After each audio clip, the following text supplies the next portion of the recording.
London Kochi direct വിമാന സർവീസുകൾ air India നിർത്തലാക്കി. മാർച്ച് 30 മുതൽ ലണ്ടനിലെ ഗട്ടിക് വിമാനത്താവളത്തിൽ നിന്നും കൊച്ചിയിലേക്ക് ഇപ്പോൾ നിലവിലുള്ള സർവീസുകൾ ഇനിയുണ്ടാവില്ല. നിരവധി മലയാളികളാണ് ബ്രിട്ടനിൽ നിന്നും കേരളത്തിലേക്കെത്താൻ ഈ വിമാന സർവീസ് ആശ്രയിച്ചിരുന്നത്. കോവിഡ് കാലത്ത് ആരംഭിച്ച സർവീസ് ആഴ്ചയിൽ ഒരെണ്ണമായാണ് ആദ്യം തുടങ്ങിയത്. പിന്നീട് യാത്രക്കാരുടെ എണ്ണം വർദ്ധിച്ചതോടെ സർവീസുകളുടെ എണ്ണം കൂട്ടുകയായിരുന്നു.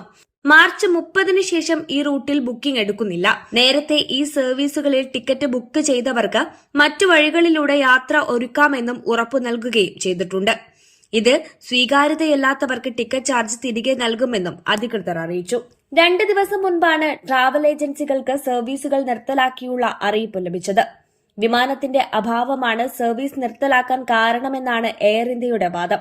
എന്നാൽ മറ്റു പലയിടങ്ങളിലേക്കും ആളുകൾ കുറഞ്ഞിട്ടും സർവീസ് നടത്തുന്ന വിമാനങ്ങൾ ഉണ്ടായിട്ടും നിരവധി ആളുകൾ ആശ്രയിക്കുന്ന കേരളത്തിലേക്കുള്ള ഈ വിമാന സർവീസ് നിർത്തലാക്കിയതിൽ രൂക്ഷ വിമർശനവും ഉയരുന്നുണ്ട്.